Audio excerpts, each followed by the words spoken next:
మీరు చూస్తున్నారు కదా మూసీ నది ఒడ్డున మీరు కిందాక విజువల్స్ చూపించినట్టు నేను మూసీ నదికి ఒడ్డున ఆపోజిట్ లోనే ఉన్నాను. అయితే ఇక్కడ నుంచి ఆ మూసీ అంతా కూడా ప్రవహిస్తున్నటువంటి పరిస్థితి కనిపిస్తూ ఉంది. సో ఇక్కడే చాలా ఇండ్లు అయితే కట్టుకొని వీళ్ళు చాలా కాలం నుంచి కూడా నివసిస్తున్నారంటూ చెప్తూ ఉన్నారు. మరి ఇక్కడ అయితే వీళ్ళు ఎక్కడికి పోవాలి కూడా మనకు తెలియనటువంటి పరిస్థితి ఉంది. 2 రోజుల గడువు ఇస్తే ఇక్కడ వచ్చి నోటీసులు ఇవ్వడం అయితే జరిగింది. దాదాపుగా 2600 ఇండ్లు కూడా మేము కూల్చేస్తామంటూ కూడా నోటీసులు అయితే జారీ చేశారు హైడ్రా అధికారులు. మరి అంటే పలు ప్రాంతాల్లో కొన్ని చోట్ల ఏదైతే మనం చూసుకోవచ్చు, తులసినగర్ కావచ్చు, గోల్నాక కావచ్చు, కాచిగూడ, చదర్ఘట్ ఇక్కడ చుట్టుపక్కల ఏదైతే నది ప్రవహిస్తున్నటువంటి ఏరియాస్లో కూడా వాళ్ళు నోటీసులు అయితే ఇవ్వడం జరిగింది. దాదాపుగా 2600 ఇండ్లకు పైగా కూడా మేము ఖచ్చితంగా కూల్చివేస్తామంటూ కూడా చెప్తున్నారు. మరి ఈ 2 రోజుల సమయంలో, ఈ 2 రోజుల గడువులో మేము ఎక్కడికి వెళ్లాల్సి ఉంటుంది మాకు తెలియడం లేదంటూ కూడా వీళ్ళు చాలా ఆందోళన వ్యక్తం చేస్తున్నారని చెప్పొచ్చు. ప్రస్తుతం వీళ్ళకి కొంతమందితో మాట్లాడే ప్రయత్నం చేశాం కదా, అందరూ కూడా చాలా ఆవేదన వ్యక్తపరుస్తున్నారు, చాలా ఆందోళనకి గురవుతున్నారని చెప్పొచ్చు. ముఖ్యంగా ఎందుకంటే మాకు అసలు ఎక్కడికి వెళ్ళాలో తెలియనటువంటి పరిస్థితి హఠాత్తుగా రావడం. చిన్న చిన్న పిల్లలు ఉన్నారు, మరి ఎక్కడికి అంతా కూడా ఒక 2 రోజుల్లో సమయం ఇస్తే మా దగ్గర డబ్బులు కూడా లేవు, డబ్బులు కూడా ఇవ్వకుండా ఇలా చెప్పిపోవడం వల్ల ఎంతవరకు సమంజసం అంటున్నారు. ఎక్కడికి షిఫ్ట్ అవ్వాలో కూడా మాకు అసలు ఆందోళనకరంగా ఉంది, తెలియడం లేదు, చాలా భయంగా ఉంది. 2 రోజుల్లో కూల్చేశారంటే అసలు మా ఇండ్లన్నీ చాలా కష్టపడి ఎంతో కాలంగా ఉంటున్నాం, ఎంతో కష్టపడి కట్టుకున్నటువంటి ఇల్లు ఇలా కూలిపోతుంటే మేము ఎలా భరించాలంటూ కూడా ఈరోజు చాలా ఆవేదనకు గురవుతున్నారని చెప్పొచ్చు. చూద్దాం, మరికొంతమందితో మాట్లాడే ప్రయత్నం చేద్దాం. ఇక్కడే చూసుకుంటే మూసీ నది కొట్టున ఇరుక్కిరుగ్గా కూడా ఎన్నో ఇండ్లు కట్టుకొని ఉన్నారు. చాలా పక్కపక్కనే దగ్గర చిన్న చిన్న ఇండ్లు అనేది చాలా కనిపిస్తూ ఉన్నాయి మనకు, రేకుల ఇండ్లని చూడొచ్చు. సో ఇవన్నీ కూడా ఒక్కసారిగా కుప్పకూలిపోతాయని వాళ్ళకి తెలిసేసరికి చిన్నపిల్లల్ని పట్టుకొని ఎక్కడికి వెళ్ళాలో తెలియని పరిస్థితి అంటూ ఎంతో ఆందోళనకు గురవుతున్నారని చెప్పొచ్చు.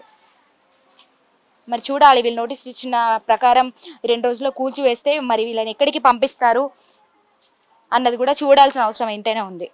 చూస్తుంటే చాలా ఇండ్లు ఉన్నాయి ఇక్కడ ఈ మూసీ నది దగ్గర అయితే, 1, 2 అని కాదు, చాలా అంటే చాలా ఉన్నాయని చెప్పొచ్చు.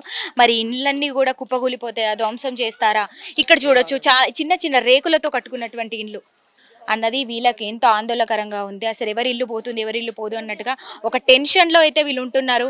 అసలు మేము తినడానికి కూడా తినలేకపోతున్నాం, నిద్ర కూడా పోలేకపోతున్నాం అంటూ చెప్తూ ఉన్నారు. ఎందుకంటే వాళ్ళకి అసలు టెన్షన్ అయిపోయిందని చెప్పొచ్చు.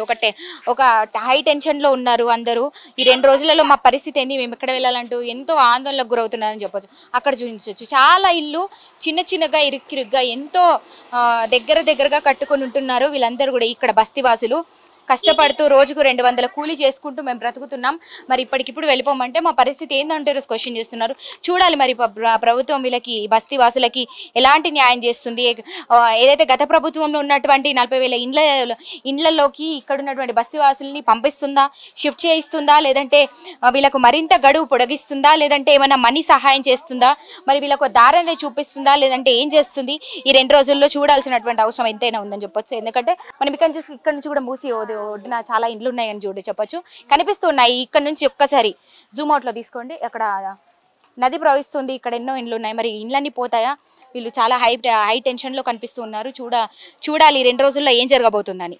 చూడొచ్చు ఇక్కడ ఉన్నటువంటి ఇండ్లన్నీ కూడా మూసీ నది ఒడ్డునే ఉన్నాయి. మనం చూసాం లైన్ గా ఒక్కొక్క వేలో చూస్తుంటే కూడా ఎన్నో ఉన్నాయి, ఎన్నో ఇండ్లు, చాలా మంది, కొన్ని వందల మంది, వందల మంది అని కాదు వేల మంది ఉంటున్నారని చెప్పొచ్చు. చాలా ఇండ్లు అయితే కనిపిస్తున్నాయి మనకి ఇక్కడ. అందరు కూడా ఒక్కసారి అక్కడ చూసుకుంటే ఎంతో అంటే ఈరోజు ఆందోళనకు గురవుతున్నారు, ఆవేదన వ్యక్తపరుస్తున్నారు.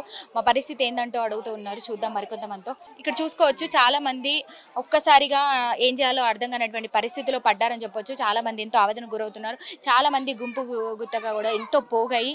అసలు వాళ్ళు ఎటు వెళ్ళాలి ఏందంటూ ఒకసారి మీరు చూడొచ్చు, ఒక్కసారి జూమ్ లో చూపియరా, చూడొచ్చు. వాళ్ళ ఆందోళనకు చెందుతున్నారు. ఎక్కడికి వెళ్ళాలో అర్థం కాక 2 రోజులు గడివిచ్చింది, ఏంటి మా పరిస్థితి ఏంటి అంటూ కూడా. ఇక్కడ కూడా మూసీ నదికి పక్కనే ప్రవహిస్తున్నటువంటి నది ఒడ్డునే ఎన్నో ఇండ్లు ఇక్కడ మనం చూసుకోవచ్చు. ఎంతో మంది అసలు ఏం చేయాలో అర్థం కానటువంటి పరిస్థితిలో పడ్డారని చెప్పొచ్చు. చాలా ఉన్నాయి ఇక్కడ చూస్తున్నారు కదా, ఇదంతా కూడా మూసి ప్రవహిస్తున్నటువంటి చూడవచ్చు. ఇక్కడ చాలా మంది ఉన్నారు, ఒకసారి మాట్లాడదాం. ఏంటండి పరిస్థితి ఏంటి, ఏం చెప్పారు అధికారులు, హైడ్రా అధికారులు? మీరు చెప్పినప్పటి నుండి మాకు చాలా ఇబ్బంది, చాలా అయిపోయింది. ఇన్కమ్ లేదు, చేసుకోం లేదు, మాకు చాలా పరిశాన్ అయిపోయింది. ఇట్లా అంటే ఎట్లా అవుతుంది, ఎట్లా బతకాలి మేము? మాకు ఇల్లు ఇది అంటే ఇదే అయిపోయింది, మేము ఇదే చేసుకొని బతుకుతాము. అప్పో సప్పో చేసి ఇల్లు తీసుకున్నాము, మాకు పిరిలు అయితే లేము. పట్టా ఉంది, కాగితం ఉంది, అన్ని ఉన్నాయి. లైట్ బిల్ వస్తాయి, అన్ని ఉన్నాయి మా దగ్గర. కానీ ఇప్పుడు వస్తానే రాసుకుంటుండి పోతుర్రు. ఏమో లేని మేము గమ్మునుంటాం. ఇండ్లు పోతున్నాయి, 2 రోజులు పోతున్నాయి, 3 రోజులు పోతున్నాయి అంటున్నారు. కానీ మాకు ఏం చూపిస్తలేరు. ఇల్లుకి ఇల్లు ఇస్తున్నారు అంటారు. ఏం చూపించాలి కదా ఇల్లుకి ఇల్లు. మాకు అడవిలో వద్దు, మాకు దగ్గర కావాలా ఇల్లు. అయితే మేము పోతాం అంతే కదా. చిన్న చిన్న పిల్లలు నా కొడుకున్నా ఎట్లా మేము ఇక్కడ పని చేసుకొని ఉంటాం. ఇక్కడ దగ్గర ఉంది కదమ్మా. ఇక్కడ ఉంటే నడుచుకుంటూ పోయి పనులు చేసుకుంటారు. అడవిలో వేసేస్తే మనం ఏం కష్టం చేయాలా, ఏం తినాలా, ఏం అదే ఆలోచన ఉంది. అదే బాధ ఉన్నది అందరికి తెలుసమ్మా. పొద్దుగా సంది ఇదే దీంట్లో ఉన్నాము. బ్లడ్ ప్రెషర్ ఉంది, షుగర్ ఉంది, అందరికి అన్నం తినలేదు, ఏం లేదు. వచ్చినారు రాసుకుంటూ పోతుర్రు. కానీ ఎట్లా చేయాలా ఏ మాకైతే అర్థమే అయితే లేదు. మాకు ఇల్లుకి ఇల్లు ఇవ్వాలా, దగ్గర ఇవ్వాలా, మాకు చూపించాలా, టైం ఇవ్వాలా. అంతే అంతే నా కోరిక, అందరి కోరిక అంతే. ఇంకా చూడు, అన్నం తినలేదు పెద్దమ్మ. పొద్దుటి సంది పని నుండి వెళ్ళి ఇక్కడ వచ్చేసినాము. అందరము చాలా ఇబ్బందిగా ఉన్నాము. మాకు ఏమైతుంది ఏం లేదు అని మాకు భయం అవుతుంది. 40 ఏండ్లు 50 ఏండ్లు ఇక్కడ వచ్చి మేము ఇప్పుడు ఇల్లు తీస్తామంటే మేము ఎక్కడ పోవాలా? మాకు ఇల్లు చూపించాలా, మాకు ఇల్లు తీయాలా. లేకుంటే మేము ఇక్కడనాక వెళ్ళాం. ఎక్కడ పోవాలా, ఏం చేయాలా? మాకు పనులు ఇక్కడ ఉన్నది. ఇక్కడ మేము పని చేసుకొని తింటాము. ఎక్కడ అడవుల్లో వేస్తే మేము ఎట్లా బతకాలా చెప్పమ్మా, చెప్పు. దగ్గర కావాలా. నాకు 5 మంది బిడ్డలు, మొగుడు లేడు. మిన్న కష్టపడి బిడ్డలకు సాకినా, పెండ్లు చేసిందా, అంత ఇల్లు అంతా కట్టినా. ఎట్లా పోవాలా చెప్పండి అమ్మా. అచానక్ వచ్చి నేను ఇల్లు పగలు కొడతాను. మేము ఎక్కడ పోవాలా చెప్పు. చాలా బాధ అవుతుంది. ఏమీ లేదు, మాకు ఇల్లు చూపించి ఇల్లు కొల్లగొట్టేస్తే మాకు ఏమి ఇది లేదు, బాధ లేదు. చూసారు కదా, ఇదండి పరిస్థితి. ఇక్కడ మనము ఇందాక మాట్లాడుకున్నట్టు విధంగానే ఇక్కడ అసలు మాకు తీసుకెళ్లి అడవిలో పడేస్తే మేము ఎలా బ్రతకాలి, మా బ్రతుకుదేరు అంతా కూడా ఇక్కడే ఏర్పాటు చేసుకున్నాము. గత కొంతకాలంగా, కొన్ని సంవత్సరాలుగా మేము ఇక్కడ నివసిస్తున్నాం, కష్టపడి ఇండ్లు కట్టుకున్నాము. అంటే కొంతమంది ఇప్పుడు ఆ పెద్దావిడకు కూడా అసలు తోడు లేనటువంటి పరిస్థితి. తోడు లేకపోయినా ఒంటరిగా పోరాడి 2 పిల్లల పెళ్లిళ్ళు చేసి కూడా నేను ఇక్కడ కష్టపడి బ్రతుకుతున్న పని చేసుకుంటూ మరి హఠాత్తుగా వచ్చి అడవిలో పడేస్తాం, ఇక్కడ నుంచి వెళ్ళిపోవాలంటే మేము ఎక్కడికి వెళ్ళిపోవాలి, మేము ఎక్కడికి వెళ్ళాం, మాకు మంచి దారి చూపిస్తే అప్పుడు మేము వెళ్తాం. కానీ అప్పటి వరకు మీరు ఏం చేసుకుంటారో చేసుకోండి, మేము వెళ్ళామంటూ కూడా ఈరోజు ఎంతో ఆవేదనకు గురవుతున్నారని చెప్పొచ్చు. మాట్లాడారు కదా అందరూ కూడా. ఇక్కడ చిన్న చిన్న చాలా కష్టపడి ఏర్పాటు చేసుకున్నారు మూసి నది కొట్టునే. ప్రభుత్వం చేస్తున్నటువంటి పని ఏదైతే ఉందో అది కరెక్ట్ అయినప్పటికీ కూడా, ప్రభుత్వం చేసినటువంటి పని మంచిదైనప్పటికీ కూడా మాకు దారి చూపించకుండా మరి లేని వాళ్ళ పట్ల ఎందుకు ఇంత నిష్పక్షపాతంగా ప్రవర్తిస్తుంది ప్రభుత్వం అంటూ ఎంతో ఆవేదనకు గురవుతున్నారని చెప్పొచ్చు. చూడు, చాలా మంది అక్కడ ఆవేదన వ్యక్తపరుస్తూ అక్కడ ఒక గుంపుగా కూడి అసలు ఎటు వెళ్ళాలి తెలియక ఒక పొద్దున్నుంచి ఓ పాటి డిస్కషన్ జరుగుతుందనే చెప్పొచ్చు. అసలు తిండి లేకుండా అసలు అధికారులు వచ్చి నోటీసులు ఇచ్చినప్పటి నుంచి కూడా ఎక్కడికి వెళ్ళాలో తెలియక మాట్లాడుతూ వాళ్ళు పరేషాన్లో ఉన్నారని చెప్పొచ్చు. ఎంతో నిజంగా చాలా ఆవేదనకు గురవుతున్నారు. అసలు వాళ్ళకి ఏం చేయాలో తోచట్లేదని చెప్పొచ్చు. అందరూ కూడా అదే చూస్తున్నారు కదా, ఎక్కడ చూసినా అదే డిస్కషన్ జరుగుతుంది లోపల ఉన్నటువంటి బస్తీలో. మరి బస్తీ వాసులకు ఒక తగినటువంటి న్యాయం చేస్తారని నమ్ముతున్నామంటూ కూడా ఆవేదనకు గురవుతున్నారు. మరి మాకు ఒక దారి చూపించిన తర్వాత మీ పని మీరు చేసుకుంటా పోండి, మేమేం ఆపమంటూ కూడా ఈరోజు ఎంతో ఆవేదనకు గురవుతున్నారని చెప్పొచ్చు. రోగాలు నొప్పులు వస్తే ఎక్కడ పోతాము, ఏడ ఉంటాము? జంగల్లో పోయి అమ్మా ఉండేటట్లున్నామా? ఇటువంటి ముసల్దాన్ని తీసుకుపోయి ఆ అడవిలో వేస్తారు. ఆ అడవిలోకి వెళ్ళి మేము ఎక్కడ వచ్చేటాళ్ళకే చచ్చిపోతాం, అంబులెన్స్ బండి వచ్చేటాళ్ళకు. అప్పుడు ఏం కష్టాలు చేసుకొని బతుకుతాం మేము? ఇక్కడ ఉన్నప్పటి నుంచి, గింతిత పిల్లలు ఉన్నప్పటి నుంచి ఇక్కడ పుట్టి పెరిగి బతికినాము.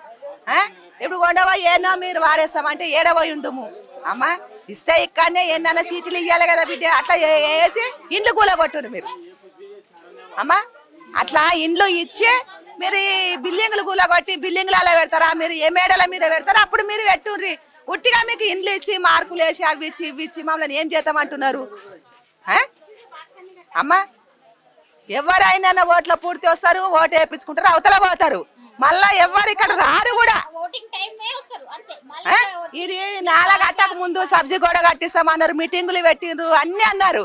ఇప్పుడు ఎవరన్నా వస్తుర్రా బిడ్డ? మీరు వచ్చిండ్రు, మీరు సర్వే నంబర్ చేసుకుంటారు, మీరు మార్కులు కొట్టిపోతుండ్రు. మళ్ళీ ఏడవై ఉండాలి మేము? అమ్మా మీరు కార్బాయి చేయనీకి వచ్చిర్రు బిడ్డ, ఏడవై మేము బతుకుదాము. మాట్లాడారా మరి? మా పరిస్థితి ఇది, మాకు దారి చూపించి మీ పని మీరు చేయండి, మీరు ఏమైనా మాట్లాడడం జరిగిందా? ఏమంటున్నారు? ఎవరు రాలేరు కదా బిడ్డ. అప్పటి అంతలా మేము కట్టిస్తాము, చేస్తాము, సబ్జీ కూడా వేస్తాము అన్ని అన్నారు. కానీ ఇప్పుడు ఎవరైనా వస్తుండ్రామా? ఇప్పుడు ఎవరు వస్తలేరు. మళ్ళీ ఏం చేస్తారు? మీరు ఇల్లు కూలగొడతాం అని మార్కులు వేసి పోతున్నారు. మళ్ళీ మేము ఏ అడవిలో పోయి ఉందుము, ఏడ పోయి బతకాలి మేము కష్టాలు. ఇగో నాకైతే 2 కొడుకులు ఉన్నారు బిడ్డ. ఒక మెంటలోడు ఉన్నాడు, ఒక మంచోడు ఉన్నాడు, ఒక చెడ్డోడు ఉన్నాడు. మళ్ళీ ఆడు కూడా ఇప్పుడు కష్టం చేసి నాకు బుక్కడి పెట్టేటట్లేడు. ఆడు కూడా షాకులు కొడతా పీకుతాగా ఈడలు అలా పోతున్నావు అంటే నాడు సంపానికి వస్తున్నాడు. మళ్ళీ ఇప్పుడు ఏడ పోయి నేను బతుకుదు అమ్మా? ఇండ్లలో పని చేసుకొని బతకదాన్ని నేను. ఇండ్లలో పని చేసుకొని ఒక బుక్క తిని మళ్ళీ ఇక్కడ ఉరుకుతోస్తే ఆడు ఇప్పుడు కొడతా పీకుతా అంటున్నాడు. మళ్ళీ ఏడ పోయి మాకు జంగాల వేస్తారు అమ్మా? ఏడ ఉంది నేను అందరికి మీరు ఇండ్లు తీసేటోళ్ళు ఉన్నారు కదా, ఇండ్లు ఇచ్చి ఇక్కడిక్కడనే వేరేలా మీరు గిరేసుకోస్కారా గూలగొట్టి అక్కడైనా మాకు కట్టిస్తే మాకు కూడా సవలత్ ఉంటుంది కదా బిడ్డ. మన కొండవాయి మీరు చెంపేపేట అక్కడ కరీంనగర్ ఎక్కడెక్కడ ఊర్లో పంటేస్తే మేము ఏం కష్టాలు చేసుకొని బతుకుతాము. నాకైతే ఎవరు లేడు చూడు. కొడుకులు ఉన్నారంటే కొడుకులు లేనందుకే ఉన్నారు. ఎవడు బుక్కడి పెట్టేటోళ్ళు లేడు. ఇప్పుడు అమ్మనే వీకిస్తున్నారు. ఇస్తావా లేదా నాకు పైసలు? గుట్కలకు తింటావా నేను చంపొద్దున అంటున్నాడు ఆడు. ఇప్పుడు అన్ని ఏం చేత నేను నన్నే చంపేదిక ఆడ తయారైండు. ఇప్పుడు మీరు కూడా ఇండ్లు కూలగొడతాం అంటారు బిడ్డ. మళ్ళీ ఏ తసివా చేస్తారో మామలను జరుపుండ్రి. మీరు ఇండ్లు కట్టిర్రి, మమ్మల్ని తీసేయరు ఇండ్లు. 50 సంవత్సరాల నుంచి ఇక్కడ ఉంటున్నాం. ఇక్కడే పుట్టి ఇక్కడే పెరిగి ఇక్కడే పెద్దగైనాము. మేము ఇప్పుడు సడన్గా వచ్చి మేము ఇండ్లు తీసేస్తాము. ముందు నుంచి చెప్పేది ఉండే మాకు నల్లలో కనెక్షన్ ఇచ్చిర్రు, మాకు కరెంటు కనెక్షన్ ఇచ్చిర్రు, అన్ని ఇచ్చిర్రు మాకు. అన్ని ఇచ్చినాక ఇప్పుడు వచ్చి ఇవి కబ్జా ఇండ్లు అవి అంటే కబ్జా చేసిన దేన్ని అంటారు? గుడిసెలు వేసుకొని ఉండేటోళ్ళని కబ్జా అంటారు. అందరూ పైసా కుదబెట్టి కొన్న ఇండ్లు ఇవి. కబ్జా చేసిన ఇండ్లు కావు. పేదవాళ్ళు ఇళ్ళలో అందరు ఇక్కడ చేసేవాళ్ళు అందరు పేదవాళ్ళే. మురికి వాసన కూడా భరించుకుంటా ఉంటున్నాము. ఇక్కడ ఎందుకు ఉంటున్నాము? మా బతుకుదారు ఇక్కడే ఉంది. మేము ఇక్కడ ఇళ్ళలో పనిచేసి బతికే వాళ్ళం, అందరం ఉన్నోళ్ళం కాదు. ఏదో మా గుడిసెలో ఏదో పనిచేసి వచ్చి మా గుడిలో మేము ఉంటున్నాము. అట్లాంటి గూడుని మమ్మల్ని తీసి రోడ్డు మీద పడేస్తే మేము ఎక్కడే ఉండాలి? ఈ కాంగ్రెస్ ప్రభుత్వం వచ్చి మాకు చాలా ఇబ్బంది పెడుతుంది తెలుసా. ఏ ప్రభుత్వం కూడా ఇట్లా చేయలేదు. ఈ కాంగ్రెస్ ప్రభుత్వమే చేస్తుంది. కాంగ్రెస్ వచ్చి మంచి చేస్తారు. ఏం మంచి చేస్తుండ్రు? మా గుండెల మీద అంటుండ్రు, మమ్మల్ని రోడ్డు మీద చేస్తుండ్రు తెలుసా. టీఆర్ఎస్ కంటే కాంగ్రెస్ మంచి చేస్తుందని అందరు ఓటేపి దీనికోసమా? మాకు గుండెల మీద తండ్రి రోడ్డు మీద చేసుకోవడానిక? దొంగల రాజ్యం ఇది కాంగ్రెస్ తెలుసా. దొంగలు మా గరీబులని కబ్జా చేసి మీరు దొరలకు అమ్ముకొని షాపింగ్ మాల్ల కోసము దానికోసం ఉండడానికి ఇండ్లు గరీబులకు లేవంటే మమ్మల్ని ఇక్కడికి వెళ్ళి జరిపి మీరు ఇక్కడికి వెళ్ళి మమ్మల్ని జరిపి షాపింగ్ మాల్లకు దొరల కోసం చేస్తున్నారు. ఇదంతా ఇది మీకోసం కాదు, దొరల కోసం. దొరల రాజ్యం ఇది, దొంగల రాజ్యం ఇది కాంగ్రెస్ తెలుసా. రేవంత్ రెడ్డి చెప్తున్నా కదా, మా ఊసురు తగ్గుతుంది వానికి. మంచిగా లేదు. చూసారు కదా, గత ప్రభుత్వం ఉన్నప్పుడు ఎవరు కూడా కేసీఆర్ ప్రభుత్వం ఉన్నప్పుడు మాకేం చేయకపోయినప్పటికీ మమ్మల్ని మా జోలికి అసలు రాలేదు. ఏ ప్రభుత్వం మమ్మల్ని పల్లెత్తు మాటని కూడా ఇక్కడ నుంచి వెళ్ళగొట్టేటువంటి ప్రయత్నం అయితే చేయలేదు. కానీ ఇప్పుడు కాంగ్రెస్ ప్రభుత్వం పేదల పట్ల అందరికీ మంచి చేస్తుందని కాంగ్రెస్ ప్రభుత్వాన్ని మేమందరం కలిసి ఎన్నుకుంటే ఇప్పుడు ఇలా మా గుండెల మీద తంతుంది, మమ్మల్ని తీసి రోడ్డు మీద పడేస్తుంది, మా ఇండ్లని కూల్చేస్తుంది, కుప్పగూల్చేస్తుంది.